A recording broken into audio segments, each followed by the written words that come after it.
Yeah, thank you for the nice introduction. So I will talk a little bit about the renewable reducing agents in metallurgy. The outline is I will talk about, okay, what are reducing agents in metallurgy and how charcoal can replace coal or metallurgical coke, what is used nowadays most often. I will show you the experimental setups which I have used to investigate if the quality of the charcoal is good enough or not. And then coming to the results, where I investigated the CO2 reactivity, the mechanical stability, and the electrical resistivity at elevated temperature, which is quite important for the furnace type. And I will conclude everything in a summary. So when we are thinking about reducing agents in metallurgy, we always have like this oxide forms or the ores. Here in this example, I used some manganese oxide, and you use the carbon to reduce the ore or the metal oxide to the base form or metallic form, which is here manganese and some carbon dioxide. But of course, it's not so simple. It's more like you have several steps, and these steps, in some cases or often, are not the solid carbon. It's more like you have some reactions with some carbon monoxide, which is also a reducing agent. So as an example here in this case, the manganese oxide will reduce to some higher oxides, or the higher oxide form reduced step by step. And at the end, you end up with manganese monooxide. And this is a solid reaction where you reduce it to the pure manganese plus carbon monoxide. And based on this, you always need different kind of properties to get these reactions. And just to know if you can reduce your oxides or your metal oxides with some carbon materials, you can take a look at the Ellingham diagram to see if this carbothermal reduction is possible or not. Beside these reactions, you also have this famous boudoir reaction where you have the carbon reacting with the carbon dioxide, forming two carbon monoxide, which are then, based on the equations above, are necessary to reduce the higher oxide forms to the lower ones. To the different furnace types which are normally used, we have the blast furnace, which is very common in iron and steel production. Normally these furnaces are 50 to 60 meters in height. When you're in Germany, they are filled with the iron ore and with some metallurgical coke, and you have different layers. And of course, when you have such a high furnace, you need very high mechanical stability to avoid crushing the material and producing a kind of clogging in the system. On the other hand, where I work with the submerged arc furnaces, which have a height of about 6 meters, the main difference is the thermal energy in the blast furnace is normally provided by some blast. So you have charcoal, methane, coal, whatever you blow into the hearth and oxidize the fuel and provide the thermal heat, while for the submerged arc furnaces, or also for the electric arc furnaces in iron and steel, you provide the thermal heat by the electrodes and by the carbon materials. So by rule of thumb, you can say between 40 and 50% of the energy is provided by the electrodes, while the rest is provided by the carbon materials. So for this presentation, I will focus mainly on the submerged arc furnaces. Main reason is I'm not really working with the blast furnace. So which kind of carbon materials you have in this submerged arc furnaces? You have one time the electrode material, or the electrode by itself, which is a high graphitic material. So it's polyaromatic hydrocarbons, which are reacted and baked and processed in advance. Or you have also Soderberg electrodes, which are heated and in the system. But still it's very graphitic with a high density. On the other hand, or the main carbon materials are the reducing agents, depending on the process. So in the manganese or manganese production, you mainly feed some metallurgical coke, and especially the small fraction, which has like 2 to 5 centimeters in diameter. For the silicon production, you also use charcoal, wood chips, coal, and other materials like petcoke. And the last material, or the last carbon material in the system, is the bed material, which is the unreacted material from the reducing agents, which is at the bottom, conducting the electrical flow field, or the current flow in the system. So, as I said, we need different properties for the different areas. So when we're thinking about the burden, so the upper part where all the material lies in solid form, we require kind of a low reactivity towards CO2, just to avoid having losses in carbon monoxide. We need a high mechanical stability to avoid producing fines, because the fines can clog the gas flow and producing other instabilities in the furnace. And we require very high electrical resistivity or very low conductivity to avoid having the electrical flow through the upper part of the burden. For the carbon bed, we need a high reactivity towards the metal oxides to reduce the remaining oxides to the metallic form. And we need a high electrical resistivity, or it's better to have a high electrical resistivity, because then you can have a lower tip position and have the heat concentrated in the lower part of the furnace. So when we compare our reducing agents which are available, so when we think about biomass and charcoal, we have quite a high volatile matter, which is for biomass 80% in some cases. Charcoal, depending on the temperature, we have seen it in previous presentations, we have like 10, 15, 20% in some cases. The reactivity biomass is very high. For charcoal, it's depending on the production temperature, it's normally medium to high, and the mechanical stability is quite low. While compared to metallurgical coke at the bottom, we have a very low volatile matter content, which is normally about 0.5% to 1.5%. The reactivity is also quite low, and the mechanical stability is quite high.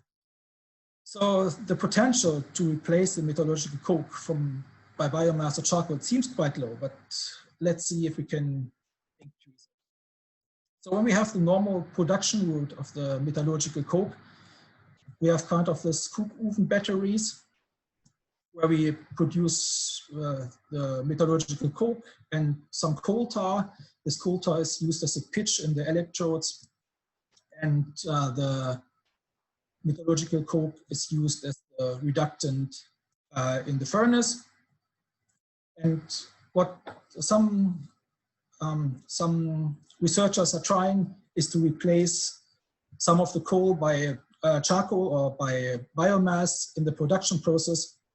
But now it's more like that you can replace 5% maximum to have same properties that are required in the processes later on, which is in most cases the blast furnace. So to save the CO2 emissions, or to just avoid CO2 emissions, the idea is to use charcoal, and we have seen several production technologies in the last presentations. So normally charcoal is produced in very simple ways, which is just some kilns, some very simple retorts. And of course, these simple technologies also emit kind of some polyaromatic hydrocarbons, so some of the volatile matter which is not oxidized. When we are condensing this material and getting some oil or some tar as well, we can also have kind of biopitch, which is also suitable for electrode production. So there's some research ongoing with this. I've seen that the biopitch is suitable to replace the normal pitch in green anodes, so it seems to be possible. And then the idea for the solid residue is to replace the metallurgical coke by charcoal. So beside these simple technologies, which are used mostly in Brazil or other countries in Africa and so on, there are also technologies like this Lambda process on the right side, they condense the tars. In some cases, you can use them for other applications, or they're just recycled and then used to provide the thermal energy for the process, or burned off. So it's depending on the process itself. So in general, we can say that the classical charcoal production is more like to provide properties which are similar to peat or lignite. What I did in my PhD was to increase the pyrolysis temperature to produce some tailor-made charcoal, so to replace or to produce a charcoal which has properties similar to bituminous coal, anthracite, or the metallurgical coke, by increasing the temperature and see if this works or not. And in the second stage, I tried a production route where I used the wood chips, I pyrolyzed it and had this liquid co-product to use them to produce some pellets. The main problem always is when we have some charcoal powder that we need a binder to produce charcoal pellets with quite high mechanical properties without increasing the ash content or putting some other non-usable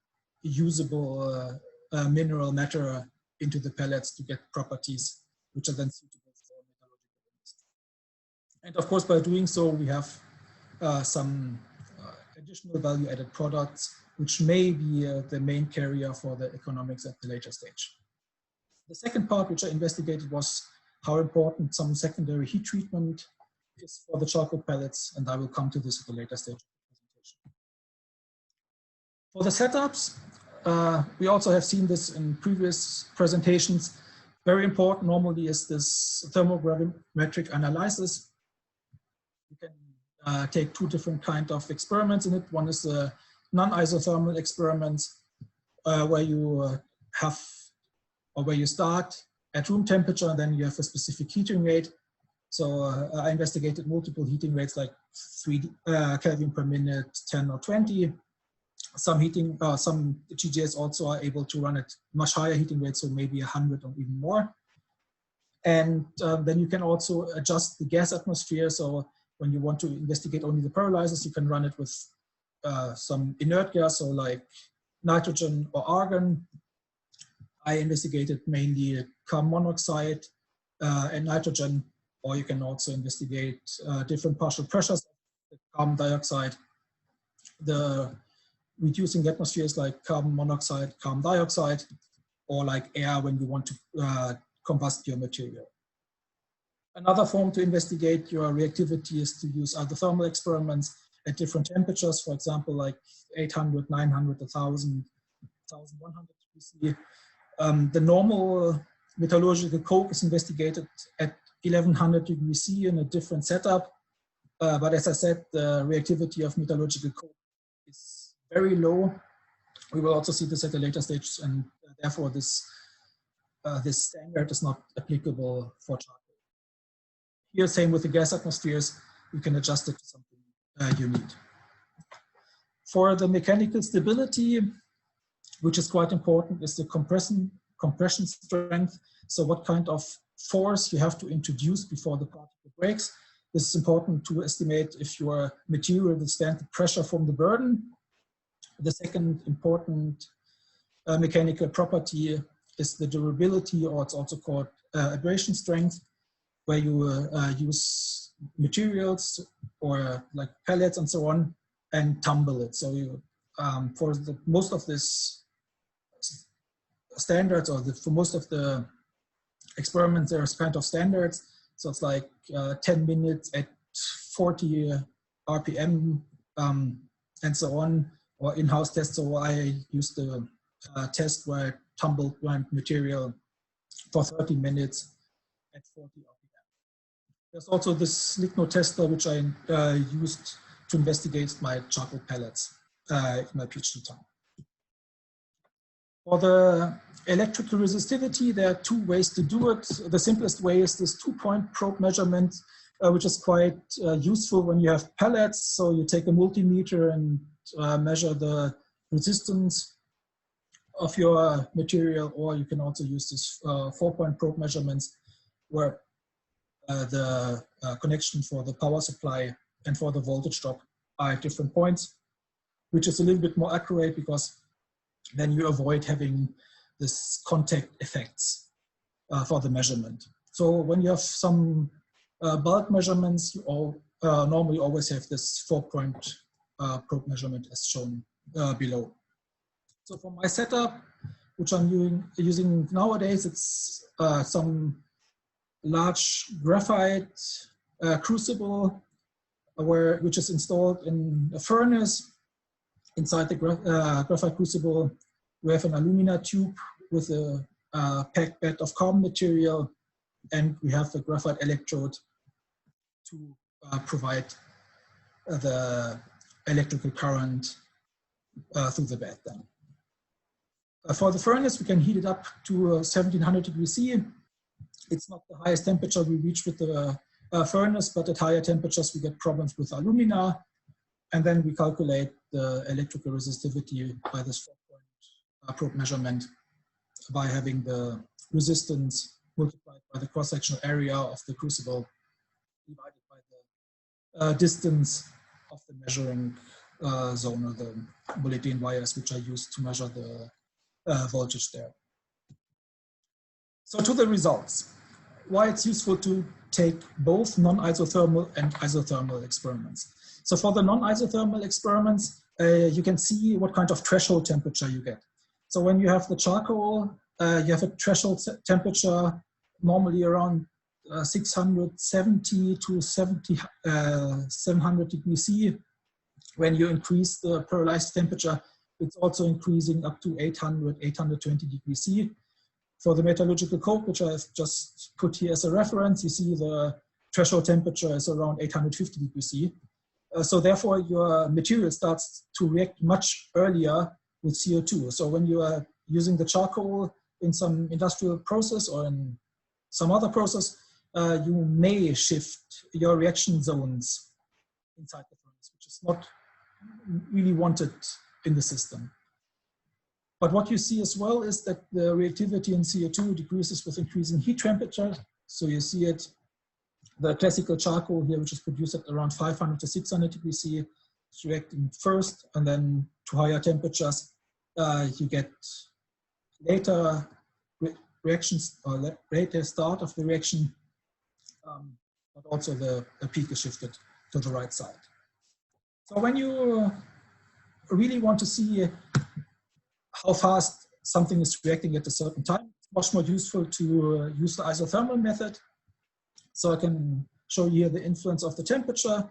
I used some oak charcoal produced at 700 to 1600 degrees C, and you see the temperature influence. So the reactivity is decreasing, but still we have the metallurgical coke up here, which is still at 1600 degrees C, not reached by the classical charcoal or by this high heat treated charcoal. But when you increase the temperature further on, and temperatures larger 2400 degrees C, you get a resistivity which is even lower than for the metallurgical coke. Of course, this is not really applicable to produce the charcoal, but of course you also have some thermal effects in the furnace. So normally you have some temperature for 2100 to whatever temperature at the hearth of the furnace. So there you would get some properties which are here. Disadvantage is there you have no CO2, so then it's not longer important. But still, you could get kind of material which has same CO2 reactivity like metallurgical coke. And in addition, what is also important is the partial pressure of CO2, because I investigate my material always in 100% CO2, which is the first one.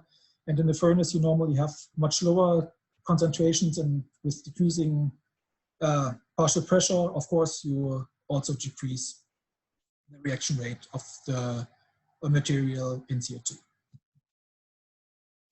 For the mechanical stability, when you introduce some pressure on the material, you have some effects. Normally you have some small cracks at the beginning where you, of course, have a non-perfect material, and then you have some small cracks where some small particles are fragmented.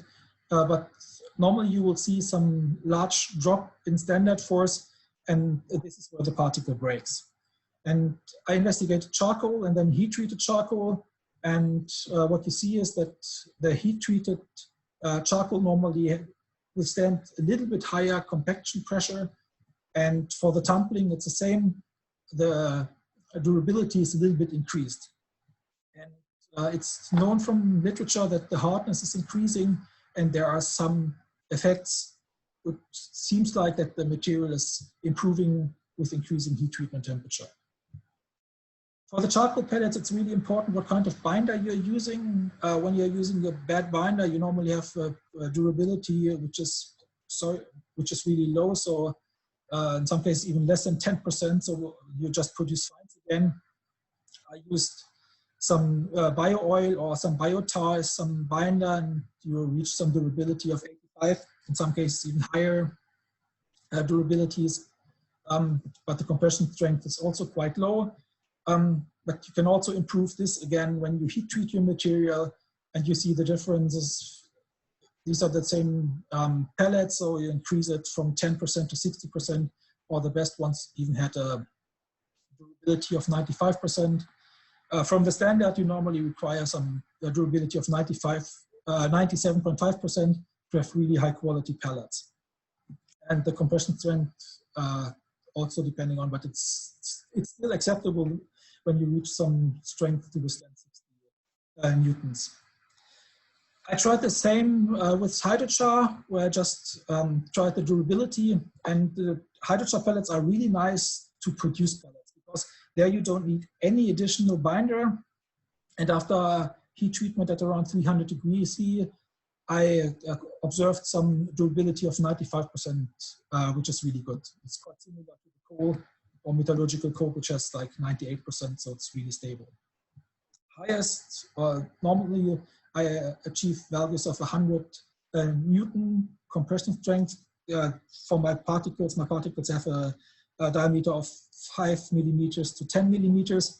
I took some bio coke samples from me, which have a diameter of 12 millimeters, where I also reached like 400 to 500 newtons, which are similar to the metallurgical coke. So therefore, I think it's quite useful to have good binder and good material for substituting or replacing some of the fossil fuels at a later stage. For the electrical resistivity at elevator temperature, which I'm doing now, is you see the electrical resistivity decrease with increasing heat treatment temperature. So normally when you have charcoal, which is produced at 500 to 600 degrees C, you have an electrical resistivity which is really high. So normally you have like 10 with the power of 6 ohm meters. Also, and when you reach like 1600 degrees C, you end up at an electrical resistivity below 20 milliohm meters, which is quite similar to the fossil fuels, which have like 2.5 to also 15. So what we can say is that these are in a similar range, which is really quite nice. And due to the high electrical resistivity in the burden, which I want to show you in the summary here, is due to this high resistivity in the upper part of the reactor, you wouldn't have any conductivity, so no current flow between the electrodes by itself.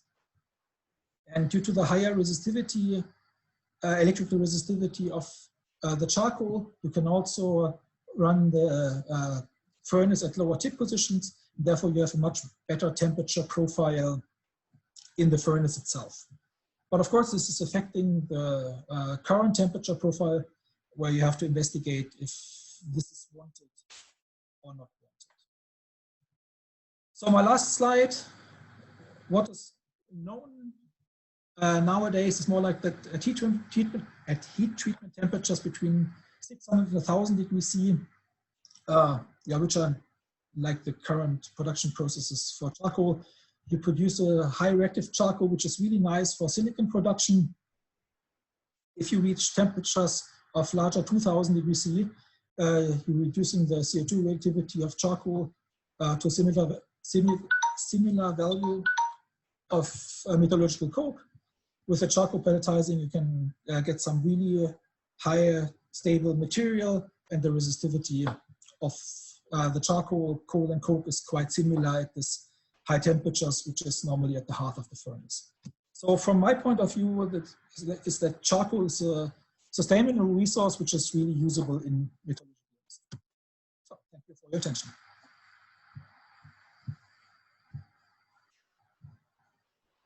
Thank you very much, Gerrit, for your presentation. So now we have time for some questions. So if you have any questions, please write them in the chat or just unmute yourself and ask directly.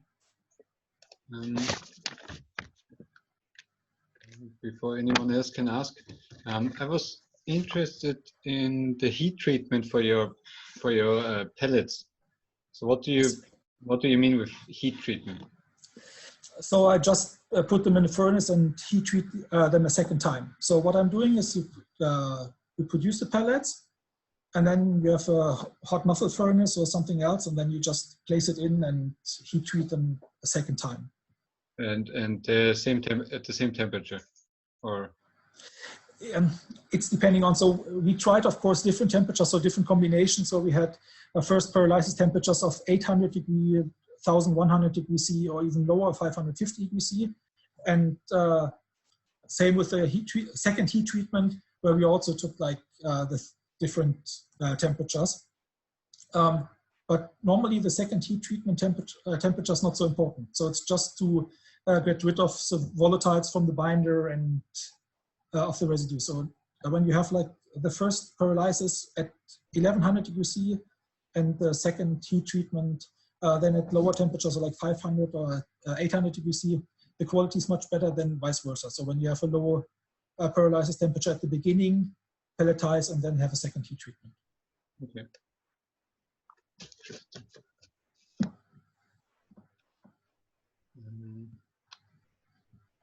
So let's keep that open for a little bit longer. If anyone has questions, please write in the chat. I